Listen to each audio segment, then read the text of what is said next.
What is up? It is your boy Saints. We are here with something a little different. We are here with a spotlight video, and we will be highlighting two of the most unique and at this stage of the current drafting meta, arguably the two most broken ones in the format.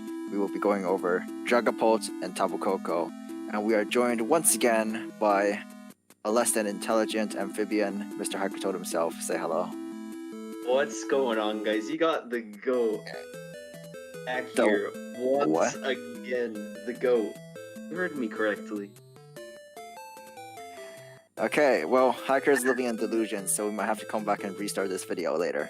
But yeah, we're here to talk about Dragapult and Koko, the two, at least in my opinion. I feel like this is becoming more of a consensus overall in the draft scene just as a whole. But I think that it's safe to say that these two are definitely, by far and away, like the best bonds in the format. Hacker, would you say so? I think I would have to agree with you. But before we jump to that, I think we should explain what makes both of these mons so good. Do you agree? Of course, Mr. Architect. Oh yes, the stats of these mons are on the screen, and with lovely visuals. If you do not know what these mons are, if you We'll are be living in showing OS, off some of the beautiful sets that they run as we talk about it. So, let's get right into it, right? yeah, let's do it. Yeah. So I feel like for both of these mons, the number one thing that sets them apart, first of all, like just looking at their stats alone, is that like ridiculously nice speed tier. Just because of how limiting it is to have such great speed tiers, since not many mons are naturally faster than them. Because of that, you have to prep a certain way. Like you're definitely forced to bring Scarfers, for example, for both these mons. Yeah, you have to either try and out offense them with Scarfers or try and have defensive measures. Basically, it's always good to when a mon has a high speed tier. That's honestly one of the more important stats of a mon, because as you can see, neither of these mons have any impressive stats really anywhere else. Like their offense isn't the best. It's okay, but you'd think, why is this a top mon? The speed really has a large role in that. Yeah, was Dragapult in particular, the only three relevant mons, we're not gonna count Mega Sceptile, in the game that naturally outpace it are Mega Arrow, Mega B, and Zero. We're also gonna assume that Mega Sam is banned, just in general. So, and with only three mons that are naturally fashioned in this, it becomes really hard for your team, since not every team is going to be able to get like you have one of those three mons. It's so hard at times to prep for a mon that is just naturally faster than everything and is able to then kill off everything that's just slower than it. Yeah, right off the rip, that's pretty big. Like speed tier, I feel like people underestimate speed tiers to an extent, because even though oftentimes having a mon that fast will create gaps, it's still very good to have, because you want to have a team that's faster, because that means you're attacking first, they're attacking second. So obviously, we've already talked about a good amount, but yeah, it's very good to be in control of that speed tier. So how about we talk about, want to get into Koko? I can start with that. Lead us off with Koko. Tell us a little bit about Koko. Okay, so Koko, introduced in Gen 7, obviously. Its attack is okayish. Its special attack is actually pretty mediocre. Electric Terrain carries it quite a bit, which obviously gives it 1.3 times boost in electric. Oh, jeez. Gives it 1.3 times raise in electric attacks. And its coverage is, I think what really makes Koko so good is its move pool and its typing.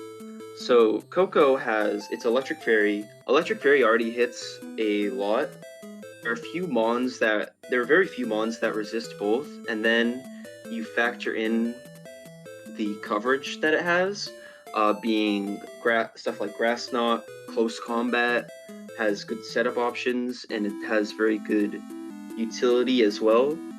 So basically, there's always something that Koko can do in a match, and in most matchups, Koko is going to be very threatening to your team because, like I said, Fairy Electric's really hard to switch into. There's very few mons that naturally resist that. Being, I think the Nidos and Rotom Heat is really the only mons that actually resist that. So everything else, Koko has some way to hit the opponent, and so that It's not kills like throwing Brave a lot Bird of isn't like pressure. it's not like Brave Yeah, Bird isn't like Bird a as strong well. move. Dude, I forgot Brave Bird. I forgot Brave Bird was a thing. Yeah, Brave Bird's also really good for grasses. It has good momentum as well. Yeah, double two ways of sustained momentum and reliable recovery and roost, which is also something that I feel like Yeah, sets it apart. Um, Taunt as well. yeah. So for me, what sets most of these mons apart? I know we're really focusing on Koko at the moment, but for me, I think one of my favorite things about Koko is how it's just able to freely pivot in and out, and bring in more threats that help build on its offensive potency. Because like there are mons that can switch into Koko maybe once or twice, but because of Koko's ability to continuously sustain offensive pressure, the ones that can check Koko on paper are fairly easy to get worn down over the course of a game, depending on what other mons on your team are. Which is why we see a lot of those Koko Medi teams and like a Koko Hydro team. Yeah. And what you basically described right there is Koko's basically a very good enabler. So it can gain momentum, put another threat in, and have that threat pressure the opponent. Like let's say for an example, right? Your opponent has a Gliscor. Gliscor is a pretty sound check to Koko because it can take all of its attacks fairly well, roost it off. Koko isn't really touching it. So what you can do is you can U-turn and you can go into your threat like Mega Medi, and you can threaten the Gliscor out. Because if they stay in, then that just makes the rest of their team even weaker to Koko, allowing Koko to go in. So then they're forced to switch out with the Gliscor, and then Medi is allowed to pressure the rest of the team and get chip off. So you're kind of having to pick between, okay, am I gonna like get destroyed by Medi or am I gonna get destroyed by Koko? So Koko really allows mons like Medi that are already really good to almost like reach a new level of the offensive pressure that they put on. That's what both these mons are especially good at. They're just enablers because of the like sheer amount of offensive pressure they exert over over a course of a game, and because they're able to do this, the rest of your team is instantaneously, as long as you don't draft like I don't know, something that just isn't viable at all unless you draft like I don't know 5 Shedinjas. Like as a whole, if you've drafted smartly, just by having one of these two mons, which I feel like, at least in my opinion, are the two premier enablers in the format, the rest of your team is automatically elevated from an offensive standpoint. To and that's just part of why these two mons are as good as they are. Yeah, Because they can force that Dragapult pressure. especially. We'll get into Dragapult more after, but Dragapult especially really fills the enabler role. But another thing I wanted to talk about with Koko is Koko. Well, like I mentioned earlier, it has some natural checks like the Nidos and Rotom. Koko has a way to get through every single check that can check it. There aren't really any Koko counters. It's more so you need like a combination of mons to really keep Koko in control, which really makes it even like that's what really makes it sets it apart as an enabler because they're forced to like play a certain way and prep around Koko to where Koko's just going to destroy you if you don't make this certain set of plays, such as go into your check. But sometimes Koko, you can make your set take advantage of that, such as one set would be the Sword Power set, which is really, really good addition with the DLC for the Nidos especially, because you can set up and then you can bring like Shucka or Weakness Policy, and you can just take out the Nidos and then do work to the rest of the team as well. So like I said, you need like a combination mons to really keep Koko in check. You also have to keep in mind that a lot of these mons that can actually check Koko, like they don't have natural recovery, so it's not entirely like far-fetched that over the course of the game, no matter like how good you've played, if your opponent has just played it right and just got like enough like rocks chip or like spikes chip or anything, you're just in a position where Tapu Koko just ends up cleaning anyways. Just due to the fact that a lot of the ground types or steel types or whatever, like they don't have natural recovery. Like really the only thing that has it is Gliscor. As far like I guess Rose and Pete has Pain Split. Yeah, Gliscor I'd say is the most sound check to Koko, but even then, the sword power set does apply to Gliscor if you bring weakness policy, because you can just Calm Mind or Iron Defense up, and then you get the weakness policy boost, and sword power is gonna nuke him. So like you're even forced to bring a specific Gliscor set, like specifically being toxic, because if you just like fall into the trap and EQ, you could just lose on the spot. So that really plays into the fact that Koko can really beat down its counters, and even if you don't bring a I guess you could say a cheesy set like that, relies on them falling into the trap. Like you said, most of these mons that check Koko don't have reliable recovery, so over time, what's going to happen is you're going to chip them down, and you're going to bring in your other mons, and you're going to chip their entire team overall. And what's going to happen is Koko is if played right, Koko is eventually going to clean through the team, because Koko also has reliable recovery of its own, even if you're chipping yourself with like Life Orb or anything like that. And I'd say some other viable Koko sets, just because we've only really talked about the weakness policy, would be Band is a set that really has rose to fame, I guess you could say, with the DLC. Play rough and close combat are huge. I already had Bravebird before, which is good for grasses, but you had U-turn already to sort of pressure those if they wanted to switch in. But now, play rough is super spammable. I think something that people actually underestimate is that usually your fairy checks are more specially defensive opposed to physically, like bulky pivots, like maybe like Snorlax or like Muck or whatever, could pivot into the special fairy moves, but they really don't want to take a banded physical one. And even though its attack isn't that great, banded play rough really puts on a lot of pressure, and U-turn still gets that momentum and gets those mons in. And it still applies to like special as well. You can do like a similar thing with special with like specs or just life orb. Life orb's nice because you can switch up your moves, but it's very nice to be able to just take advantage of all of its coverage moves while still being able to enable the rest of your team. Yeah, it's not like U-turn isn't like one of the most spammable moves in the game. You can just you can basically just continuously spam U-turn, and then of course if you ever like just stay in and they catch you on the turn and you lose your soul like response to something else. Yeah, that's the problem. That's really big, and it's sorry to cut you off, but it's really big for Dragapult as well, because you can just click U-turn freely, because even if they do make that aggressive play and stay in, your Koko isn't in danger, and if you make that play, it's basically low risk, high reward, which means because you U-turn, and then whatever they're in right now, if you're in a decent position, you can go into your defensive check and check whatever mon they stayed in with.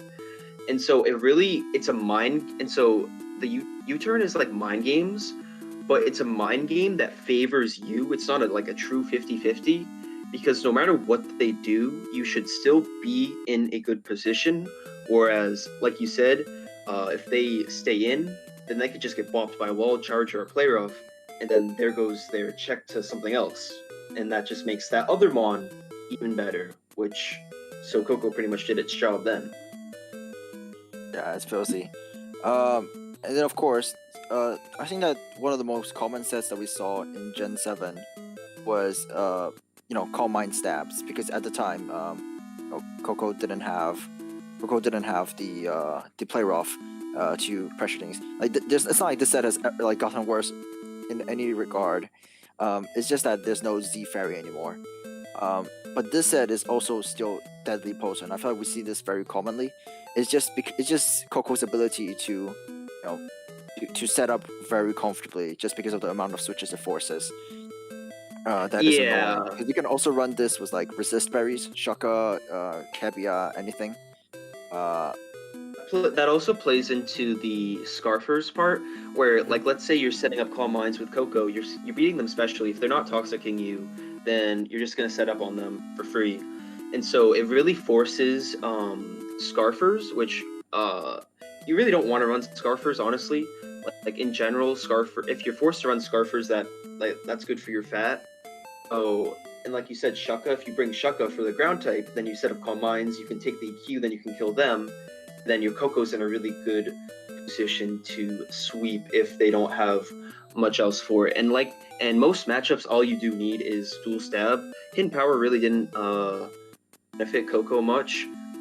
It's really only for like the Nido matchups or like stuff. Yeah, really just like the Nido matchups. Usually Calm Mind with T-Bolt Deagling usually hits everything on the team, which is like it's just weird how like that's such a good combination. But yeah, that can really steamroll through teams if they aren't properly prepared, even if they are. Yeah, and sometimes like we've said, like just because of the sheer like ability of these mons, sometimes no matter what you do, like your checks are just gonna get worn down, like over the course of a natural game, and and then sometimes it's just you just don't have enough to respond to these mons, like at that stage. Because keep in mind, we're presenting these sets one by one, but it's not to say that you can't run any of the four. Like when we're in the prep process, you have to prep for multiple of these sets versus actually prepping at these sets one at a time, which makes the guessing game a lot more difficult because you want to you're kind of forced in the drafting process to try your best to limit mons like Koko and Dragapult from being able to run certain sets versus you, such as this one right here on the screen, which is choice specs. Like choice specs, I feel like, as I said, that is rarely used. Choice specs slash life orb, or it's like full special. I feel like it's somewhat rarely used now, just because play rough is so spammable. But like on the matchup where you just don't have like a good electric immunity, this set tears. Like it's so annoying. if your ground is like Archomp and you just take a Gleam on the switch, and then the rest of the game is just spamming Volt Switch on you. Like this set is beyond annoying. It's honestly dirty because it's like you said, because Garchomp's such a good ground, and you can even argue for other grounds too without reliable recovery, such as the Landos, Lando I and Lando T. Like they can switch into the Gleam, but if they take the Gleam and they take a lot of damage, which they probably don't want, and so most cases, that's why I myself personally prefer Life Orb, because you can switch between that, because you can Gleam them on the switch, or you can it's more so you don't get really punished for just spamming Volt Switch if they come in, because then you can just Gleam after if they're chipped. But yeah, if that's like because those are all respectable grounds. So the fact that Koko can put that much pressure on them is really, really good for Koko. Yeah, and once again, being the enabler Koko is. I mean, we've seen this on all through Gen 7. Now we're seeing it in Gen 8. Definitely, just the offensive capabilities that this one exerts, just over a course of a game, and like even in the drafting process, because obviously, like I feel like when we all draft, like we all always take like a few mons like here and there, especially in 8mon that like are specifically tailored to certain mons. And like Koko is one of those mons that is just like super hard to reliably shut down for the course of an entire game, no matter what your team is. Like it's not to say that this mon doesn't have bad matchups. Like it can have them. Like if your team is just like bad tailored against it, but overall, just on an average basis, like it's hard to not acknowledge the fact that like Koko is just able to be as good as it is offensively, and even like in a sense defensively too, just because of the fairy typing being as good as it is. Yeah, I think for the most part we've covered Koko. Is there anything else you want to say, or do you want to get? I think we can start talking about Dragapult. Let's talk about Dragapult. All right.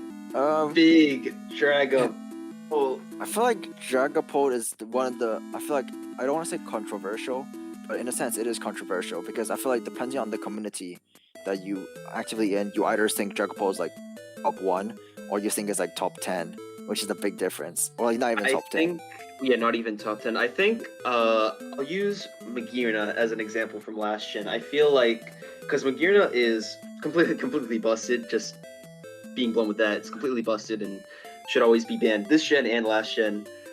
But there was a time period when it was allowed, and people were like, okay, yeah, Mag really isn't that bad.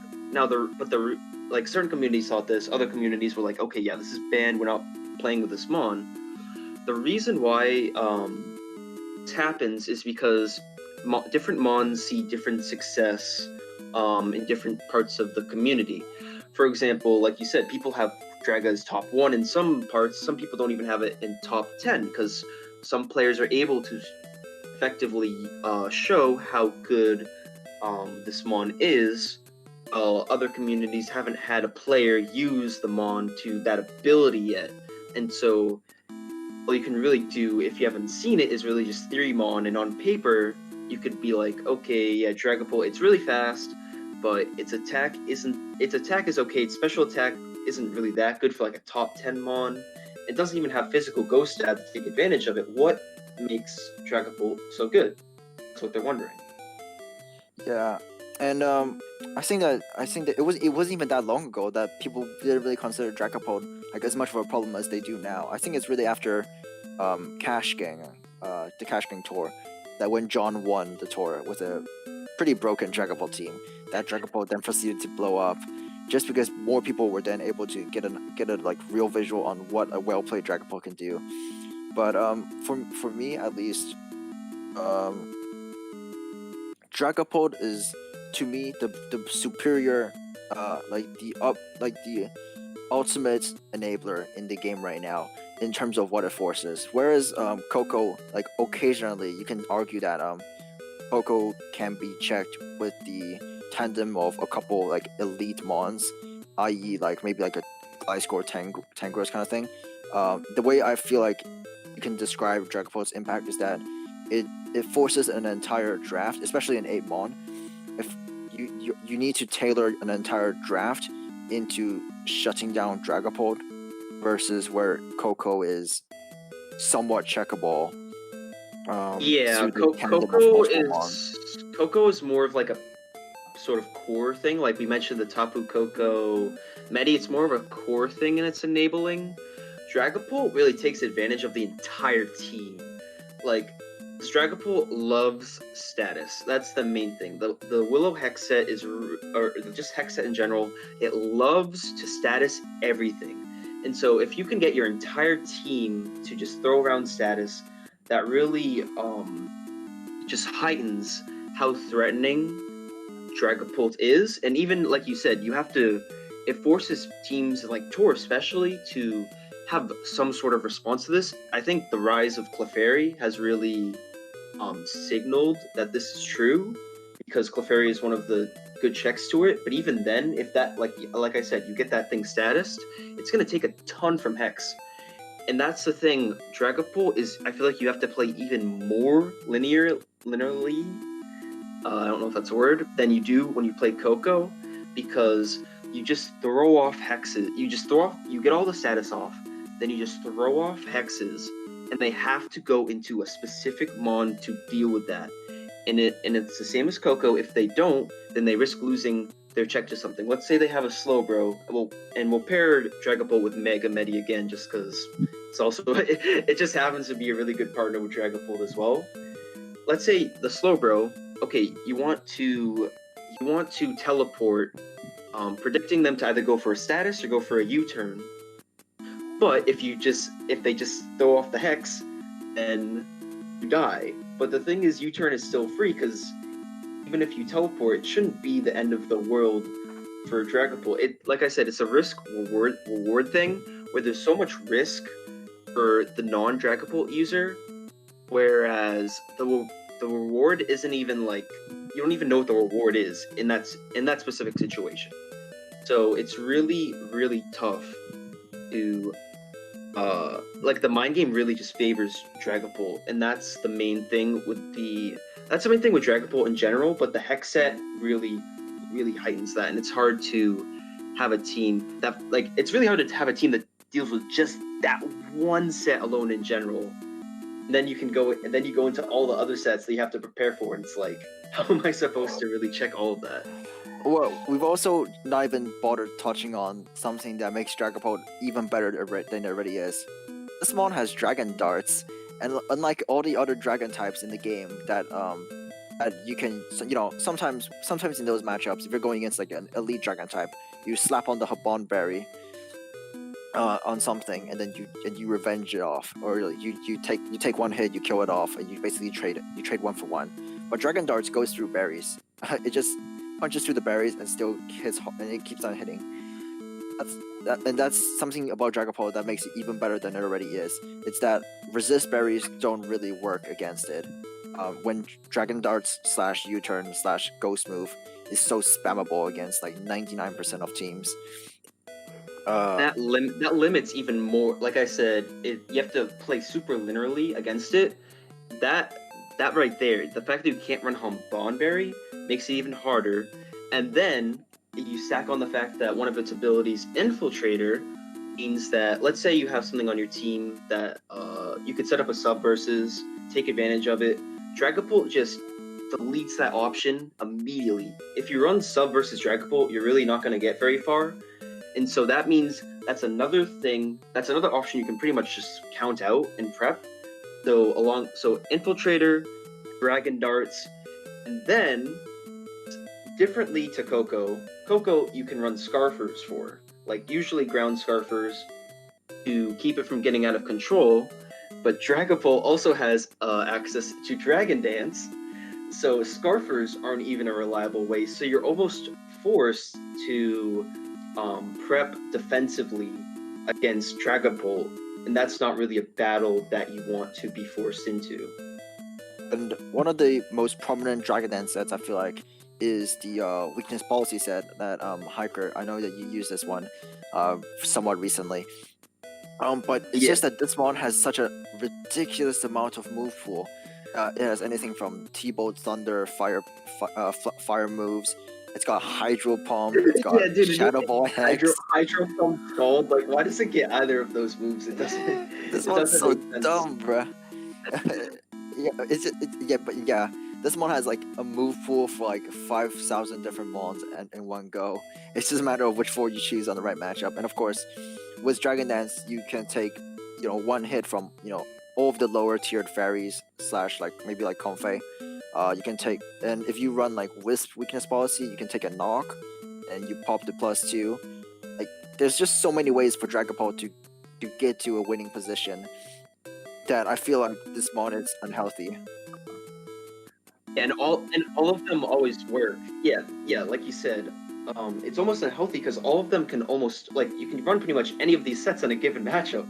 So it's almost like similarly to Koko, but it's like somehow worse to an extent that, like, it's a guessing game, and like, what set are they going to bring against me? And how can I build my team in a way to where I don't just auto lose to like all of sets? Hiker, I remember it wasn't that long ago in UDL where you played against Mamoswine Weavile, and they both have Ice Shard, which is, super good against Dragapult.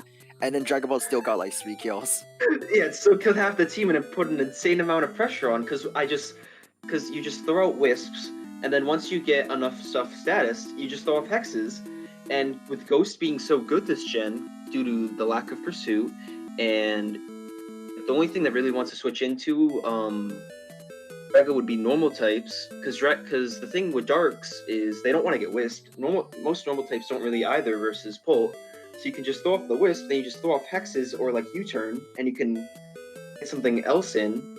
Then you just get to the point where you just spam Hex and kind of clean with Pult. And like, there's like a lot of mons that soft check Dragapult, but the whole issue is that Dragapult, like I said, forces an entire draft to be tailored specifically to stopping Dragapult. That's why, like, I would compare this mon, basically the impact of this mon in the current metagame, to Gen 7 Megazam, where we took mons such as Skunk Tank, Spiritomb, we took Drapions and Mux, and we ran like very specific sets basically. To basically limit Megazam's impact in Gen 7, just because it could beat all of its checks.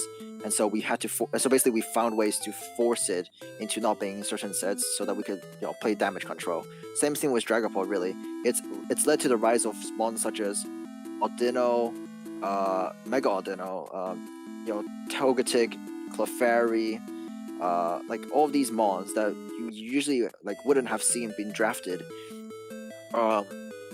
They've been forced to be drafted. Just because and because of the pressure. even that isn't really alone for it. Like you pretty much have to have a fairy when playing Dragapult, or else the darts will just annihilate you. And then even then, like the stuff like you mentioned, Togetic, Clefairy, all of that, yeah, they can check Pult, but yeah, it's us. Okay, let's talk about another set that's quite potent, the choice spec set. Now the choice spec set. Now this set is filthy, and I'll explain exactly why. It wasn't that long ago. Okay, we were in a tour game basically, and we have a sand team with Dragapult. Okay, and it's Excadrill. We've got Gigalith. We have Toxapex and stuff, and we're basically going against full semi-stall. So our opponent has Clefable, Mega Slowbro, Gligar. Like our team is entirely shut down. Basically by their offense. They also have a Melmetal that we don't have switch into because like our water is slower, and unless we fish for a burn, like we're in trouble. And we also have a Mega Medi that just like that is completely hardballed by Mega Slowbro. But what do we have going for us? We have a Dragapult, and then their T-Spike removal is Drapion, and that's also their only real Ghost Resist because Miltank dies to Draco Meteor on the switch. So what do? We click Baton Pass on Mega Medi every time the Gligar or the Gligar comes in or the Slowbro comes in. We bring in Dragapult. The T-Spikes go up eventually, or everything gets burned from Toxapex Scald. Hex, and we click Hex 6 times. GG. Toxapex, like Dragapult unironically gets all 6 kills because it smashes it OHKOs the Melmetal from 100%. It 2-hit KOs the Clefable, like from full, and it just proceeds to just 6-0. It's just so stupid that any single mon can put on this kind of pressure to take these like unwinnable matchups and make them dealable. Like that's what Dragapult does. No matter how bad of a matchup like you might have, as long as you have Dragapult, it can be neutralized just because of the sheer offensive pressure that this mon can put on.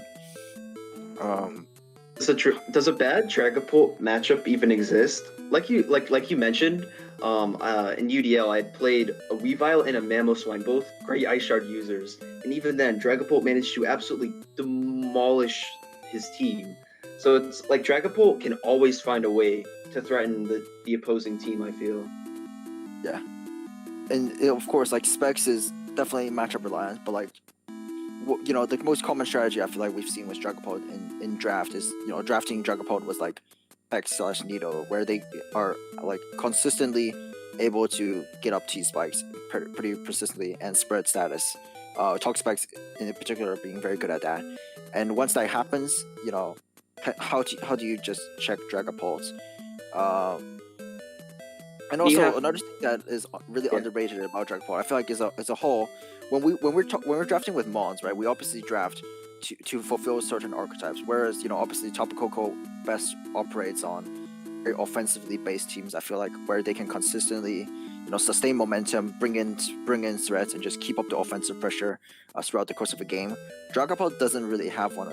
Dragapult really doesn't have one particular archetype that it fits in on particularly. It can either work on super offensive teams or super bulky teams, and because of its ability to be such an effective cleaner, like, what do you do? You pretty much like ideally for Dragapult you get like a team that can function both as very fat and very offensive as well, because you can change up what sets you run even more with that. And because like I said, Dragapult is more of a team. It's like a team player, I guess you could say, where you have the entire team like helping it out, and you have Dragapult helping the team out with, like you said, with the Nidos. it's very common to draft Dragapult with a very strong breaker, like a Nitto or a Mega Medi, because what you do is you spam your spammable Ghost Stab or something like that, and then if you're not in a position where you can do that yet, you just U-turn out with pretty much low drawback, drawback for you. Can you And English, please, Hiker? you get your breaker in. No, I can't. Sorry. And of course, there is one more set that it's fairly unused, but it can still be effective in its own methods, and it's choice banded Dragapult. Bro. And you'll notice that there's only 2 moves you need on the choice banded set. This set is fire. Yeah, basically on this set, all you really need is U-turn and Dragon Darts. The rest can be filler. Depending on what their fairy is, Steel Wing can be nice, but literally the last doesn't really matter. I'll Usually explain. you run this. Yeah. Yeah, I'll explain a time where this choice banded set was beyond annoying. In this past LD season, Asuvius has Dragapult, Rose Raid, and some other stuff, and then K-Crick had what did he have? He had a like, Alolan Muck and Tapu Fini, right? Yeah, he had Muck and Finny, and you'd think, well, these ones are really good Dragapult checks. Psych. All Vest does is that every time Dragapult comes in, he forces a switch, so he keeps spamming U-turn with the banded Dragapult. U-turn, U-turn, U-turn. Eventually, Fini and Muck get chipped. Dragon Dart, Dragon Dart, Dragon Darts. GG. Dragapult just cleans up. Yeah, it's stupid. K-Crick had probably near the best responses that you could have for Dragapult, and Vest was able to bring a set that was able to just wipe through K-Crick's team anyways. And even you want to spam with Banded, you want to spam Dragon Darts, and K-Crick had literally one of top 3 or 5 fairy in the format, and even then Vest was able to just clean up with the Dragon Darts. So that really shows how much pressure that Dragapult puts on a team. Yeah, it's just weird to think that in the meta, in this current meta, that any single mon is able to exert this much pressure over the overall format, let alone arguably 2. I know that Dragapult is the primal fender right now, but I feel like Koko is also, to an extent, can be seen as such a mon that is almost over the top. I've definitely heard talk of people putting these 2 mons at a 19-point tier versus the standard 18, just because of how much above the next level they are, in terms of just the pressure they exert on a game. Yeah, there's nothing that really compares to how, I think the word you wanted to say was how oppressive these 2 mons can be in both the drafting and prep process. So it's hard to really say, because draft has never really been ban happy. We've kind of more so tried to allow things more, because more mons the better, which I do agree with that philosophy, but I think it is something that should be looked into seriously as to whether or not Dragapult and Koko put too much pressure in the prep process that we should not be allowing them in tours or in and even maybe leagues. Yeah, it's definitely in tour that Dragapult is slowly but steadily, I feel like it's edging closer to that point that Mega Zam did almost in Gen 7, where it's just become a little too over centralizing, and because of that, it may or may not be banned soon. It's because that's just what Dragapult does. Will Koko get there? So far, I don't think there's any I don't think there's any sign that demonstrates Koko necessarily being broken to the point where Dragapult is, but that's partially because I feel like in tour, at least, the public's eyes right now are on Dragapult. Dude, you look at any tour after Cash Game, you see everyone, and I mean everyone, trying to copy John W's Cash Game team with the Dragapult, the Mega Maw, the Slowbro, Andy, Burnham Heat. They all are trying to emulate that just because of how much success he had with it. Because John didn't have a single bad match. All of John's matchups were really good. So everyone's been trying to find that same success with Dragapult.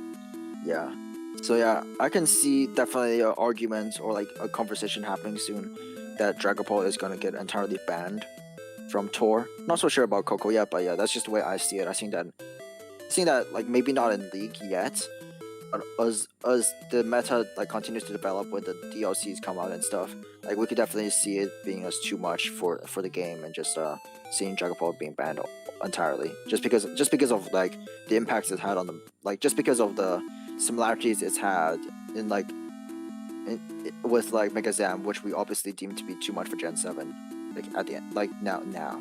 So it's just a matter Yeah, of time, I feel like. yeah, it's a matter of time. I hope it's not too much time to get like a conclusive decision though, which is why I think a video like this just talking about the Mon in general is really good, because it really took forever for people to realize how good Sam actually was.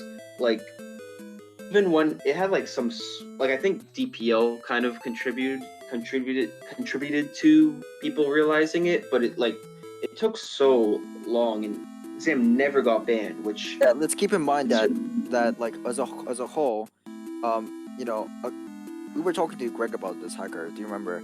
But we were talking about how at first it was Lop, then people started talking about Gallade, and eventually it wasn't until like near the end of Gen 7 or like the middle to the end of Gen 7 where Mega Zam took off, and then it's taken until Gen 8 for us to basically say Zam's too much, it's gotta go. So yeah, draft always goes through these phases, and like I've said, the draft community isn't really that ban happy. They try to keep things allowed for I don't know, just how isn't the community really operates I compared think to it's because Snowball. the community, like you said, is built out of so many subsections of people that don't necessarily see eye to eye with just how these mons are valued. With like you said about the McGurna thing, where some people on one side are seeing Dragapult being used in a specific way, that could be seen as like over the top. And then some people, are still in Legacy, for example, and they still can pursue the Dragapult and stuff. Yeah, Uh, yeah, that especially this gen with like all the formats, it's hard to really get a consensus on is yeah, this one broken? Yes, no, maybe, I don't know. So yeah, yeah. that's It's yeah, still it's I still up think in you the air. described that well. Yeah. Yeah, we'll see what happens to these mons. I just think that it's important that like we give like a proper explanation of why these two are being like discussed like in the way they are, just with the course of their overall matchup, like of their overall impact in the community right now, and just like how they affect draft as is. I think that's why we decided to do this. Yes. And We speaking of, is there anything else you'd like to touch on? we definitely like went more on about Dragapult being broken than Coco, but Well, yeah, I think we're both yeah, of the opinion that Pult is better, yeah, right? yeah, I for think it sure. makes more sense for that. Like we were more so just talking about why Coco is so good because I think it's undeniably top Yeah, two. it's not to say that a lot of other mons aren't good. It's just that these two, for me, like are a bar above the rest. Like they just have the tools. They just have the tools to be so, I guess, annoying. To not. I don't want Oppressive. to say too annoying to play against, but yeah, like Harker's been saying, oppressive in terms of the amount of effort that you need to really dedicate to reliably shut down these mons is like it's really just ridiculous, and really sets them apart compared to the rest. Yeah, but on that note, I'm pretty much good. Hiker, any more thoughts? I think yeah, we covered pretty much everything, so it was a fun vid. Yep, cheers. Okay, on that note, yeah, we're gonna call this one a day. Of course, thank you, Hiker Toad, for coming on and helping us discuss how broken these mons are. But if you think My these mons are broken, pleasure. if you think that these mons are broken, then you will not. You will be super excited for the next one, where we really bring out the big time players. Oh, and if there's And actually if there's any other mons you want me and Saint to talk about, leave it in the comments below because yeah, we already have some other broken mons planned, but this could be a fun little thing to do. yeah, one might call them 22 points. I don't know, bro. That's powerful. Quite But yeah, powerful. we'll see you guys next time. Peace.